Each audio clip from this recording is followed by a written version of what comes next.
Hello friends, welcome है आपका अपने YouTube channel NCERT quick solution में। तो फ्रेंड्स, बात करते हैं आज की ताज़ा खबर को लेकर। तो ज़मीन से लेकर आसमान तक दिखा सेनाओं का पराक्रम। तो आज़ादी के अमृत महोत्सव के मौके पर राजपथ के ऊपर वायुसेना के जांबाज हवाई वीरों ने रोमांचक करने वाला करतब दिखाया है। 17 जगुआर विमानों को 75 की आकृति बनाते हुए देख दर्शक रोमांचित हो उठे। इस बार के गणतंत्र दिवस की कवरेज अभूतपूर्व थी। दूरदर्शन से ने भारतीय वायुसेना की मदद से आसमान में वायुसेना के लड़ाकू जहाज़ों द्वारा दिखाए जा रहे करतबों का सीधा प्रसारण किया।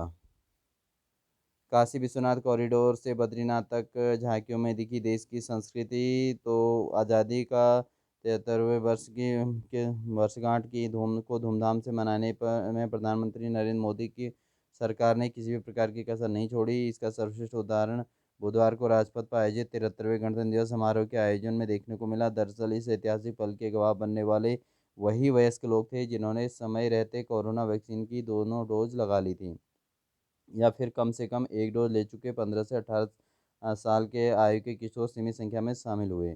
दरअसल इस वर्ष कोविड काल की वजह से गणतंत्र दिवस परेड के दौरान सीमित संख्या में ही लोगों को प्रवेश मिला।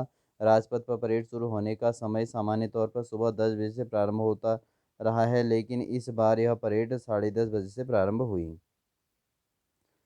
उत्तराखंड विधानसभा को तैयार हैं आप चुनाव में मतदान के लिए। तो उत्तराखंड में आगामी 14 फरवरी को विधानसभा चुनाव के लिए मतदान होना है। इस सियासी समर के लिए प्रदेश के सभी राजनीतिक दल अपनी अपनी तैयारियों में जुटे हुए हैं। हालांकि इस बार चुनाव प्रचार कोविड-19 की पाबंदियों के चलते बदला हुआ है। प्रत्याशियों न तो रैलियां निकाल सकते हैं और न ही राजनीतिक दल जनसभाएं कर सकते हैं। राज्य के मुख्य निर्वाचन अधिकारी ने बताया कि इस बार 1 जनवरी 2022 को 18 साल की आयु पूरी करने वाले मतदाताओं के पंजीकरण पर विशेष जोर दिया गया।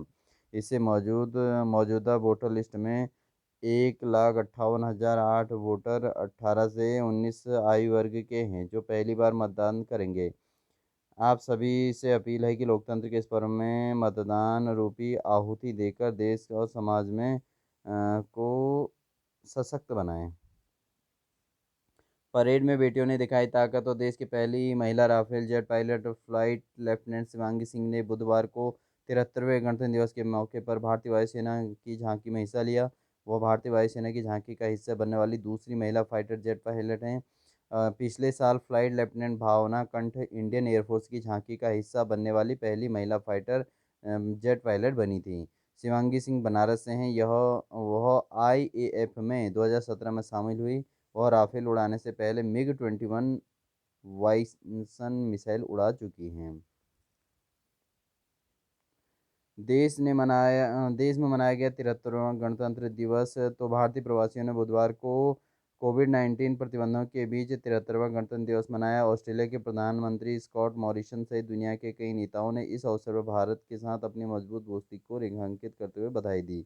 बीजिंग में भारतीय दूतावास के प्रभारी डॉक्टर एक्विनो विमल ने दूतावास परिसर में तिरंगा फहराया और राष्ट्रपति रामनाथ कोविंद का संबोधन पढ़ा, जिसके बाद सांस्कृतिक कार्यक्रम भी हुए। चीन की राजधानी में कोविड-19 की मौजूदा स्थिति को देखते हुए समारोह में केवल दूतावास के अधिकारियों की ही मौजूदगी रही थी।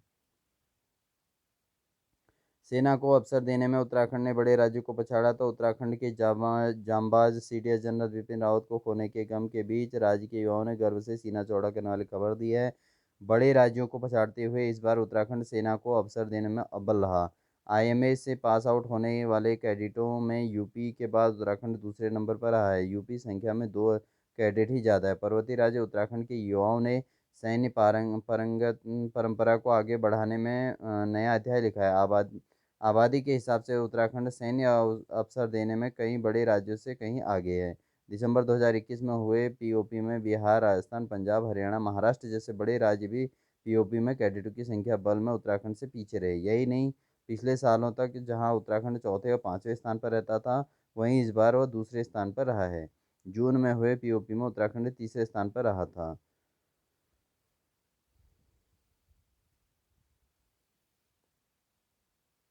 विजयी विश्व तिरंगा प्यारा। तो 22 जुलाई 1947 को कॉन्स्टिट्यूएंट्स असेंबली में हुई मीटिंग के दौरान मान्यता मिली थी वर्तमान में प्रयोग हो रहे राष्ट्रीय ध्वज के स्वरूप को।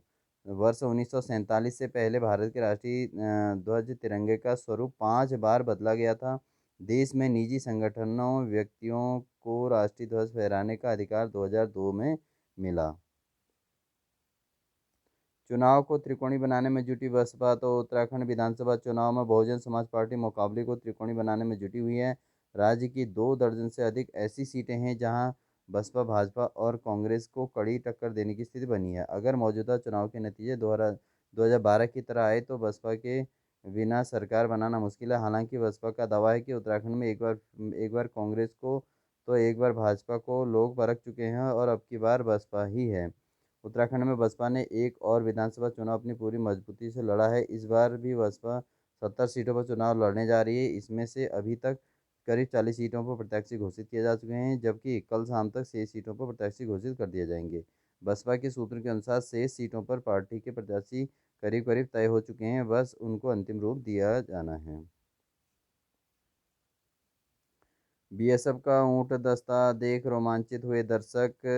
तो इस बार ऊंट पर सवार सीमा सुरक्षा बल के बैंड ने गणतंत्र दिवस परेड में हिस्सा लिया और फैंस को रोमांचित कर दिया। ऐसा नहीं है कि ये दस्ता पहली बार गणतंत्र दिवस की परेड का हिस्सा बना है, यह दशकों से लगातार इस परेड का हिस्सा रहा है। ऐसे कई तरह के सैन्य प्रदर्शनों के साथ जश्न और देशभक्ति के भाव में डूबे देशवासियों ने उत्साह के साथ 73वां गणतंत्र दिवस मनाया। राजपथ पर हो रही इस परेड के जरिए भारत ने पूरे विश्व को अपनी शक्ति और क्षमता से रूबरू कराया। Guinness book of world record में दर्ज है इनका नाम। तो इनको फर्स्ट लाइन ऑफ डिफेंस भी कहा जाता है।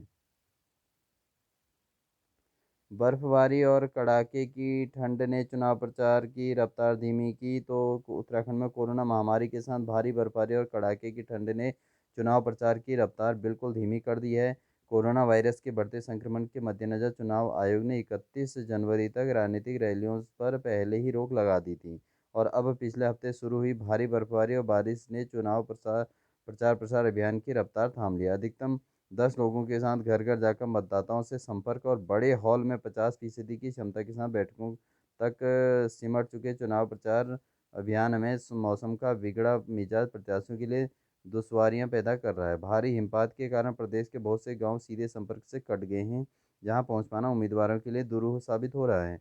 बद्रीनाथ से मौजूदा विधायक और भाजपा प्रत्याशी महेंद्र भट्ट ने कहा कि बारिश और हिमपात के कारण पिछले कई दिन से वो छाता लेकर और गमबूट पहनकर गांव-गांव में लोगों से संपर्क कर रहे हैं। उन्होंने बताया कि मौसम की वजह से कई क्षेत्रों में आने-जाने में समय अधिक लग रहा है।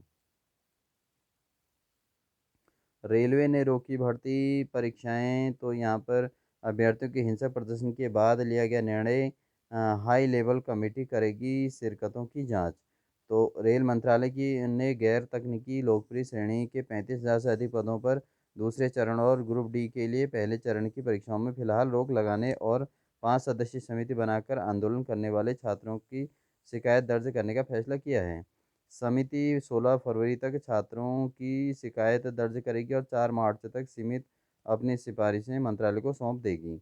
रेल मंत्रालय ने बिहार में छात्रों के हिंसक आंदोलन को देखते हुए बुधवार को एक बयान जारी कर इस निर्णय की जानकारी दी है। पद्मश्री पाने वालों में कई गुमनाम नायक। तो इस साल पद्मश्री सम्मान पाने वालों की फेहरिस्त में कई गुमनाम नायक शामिल हैं, जिसमें अपने तरीके से समाज में योगदान दिया है। इसमें कराटे किड के नाम से लोकप्रिय जम्मू कश्मीर के फैसल अली डार और दुनिया में पहली बार आईवीएफ तकनीक से भैंस का बछड़ा तैयार करने वाले हरियाणा के पशु चिकित्सक मोतीलाल मदान समेत कई नाम शामिल हैं। भारत से सीखे विकसित देश। तो यहाँ पर वैश्विक महामारी कोरोना से पूरी दुनिया जूझ रही है और इस बीमारी के बचाव का सबसे कारगर और एकमात्र बेहतर उपाय है टीकाकरण। हालांकि इस बीमारी से निपटने के लिए विकसित और अमीर देश जो तरीके अपना रहे हैं वो लापरवाही से भरे हैं और आज सवालों के घेरे में हैं। इन देशों को लगता है कि अगर अपने नागरिकों को टीका दे देंगे तो हम इस महामारी से विजय हासिल कर लेंगे, लेकिन वे यह नहीं समझ रहे हैं कि टीकाकरण अभियान सुरक्षा चक्र की तरह है, जिसके दायरे में दुनिया के सभी लोगों को लाना होगा। ऐसा नहीं होगा जो यह बीमारी बार बार सर उठाएगी और सामने आकर तबाही मचाती रहेगी। ऐसे में ज़रूरी हो जाता है कि कोई छूटे नहीं, सुरक्षा चक्र टूटे नहीं। अच्छे जनप्रतिनिधियों प्रतिनिधियों की ज़रूरत है। तो भारत जैसे जीवंत लोकतंत्र में यह आवश्यक है कि देश में सुशासन के अच्छे जनप्रतिनिधि चुने जाएं। इससे जनजीवन में नैतिक मूल्यों को बढ़ावा मिलता है। साथ ही ऐसे उम्मीदवारों की संख्या भी बढ़ती है जो सकारात्मक वोट के आधार पर चुनाव जीतते हैं। लोकतंत्र की इस प्रणाली में मतदाता को उम्मीदवार चुनने और या अस्वीकार करने का अवसर दिया जाना चाहिए, जो राजनीतिक दलों की चुनाव में अच्छे उम्मीदवार उतारने में मजबूर करे। कोई भी लोकतंत्र इस आस्था पर काम करता है कि चुनाव स्वतंत्र और निष्पक्ष होंगे। यह चुनाव प्रक्रिया ही है जो चुने गए लोगों को गुणवत्ता और उसके प्रदर्शन के माध्यम से हमारे लोकतंत्र को प्रभावी बनाता है। महज 275 रुपये में लगेगी कोविशील्ड कोवैक्सीन। तो कोविशील्ड कोविड रोधी टीके कोविशील्ड और कोवैक्सीन की कीमत प्रति खुराक 275 रुपये और अतिरिक्त सेवा शुल्क 150 रुपये तक सीमित रखने की संभावना है। दोनों टीकों की को जल्द ही भारत के औषधि नियामक से बाजार में उतारने के लिए मंजूरी मिलने की उम्मीद है। आधिकारिक सूत्रों से यह जानकारी मिली है। मार्केट अप्रूवल के बाद एक डोज की यह कीमत हो सकती है तय। हालांकि सेवा शुल्क के तौर पर 150 रुपये अतिरिक्त देना होगा। तो फ्रेंड्स, ये थी आज की ताज़ा अपडेट्स। अगर आप चैनल पर नए हैं तो सब्सक्राइब कर लेना, बेल आइकन दबाकर ऑल नोटिफिकेशन ऑन कर लेना। और न्यूज वीडियो अच्छी लगे तो चैनल को लाइक ज़रूर कीजिएगा, अपने अधिक से अधिक साथियों तक शेयर जरूर कीजिएगा। तो wish you all the best, आपका दिन शुभ रहे।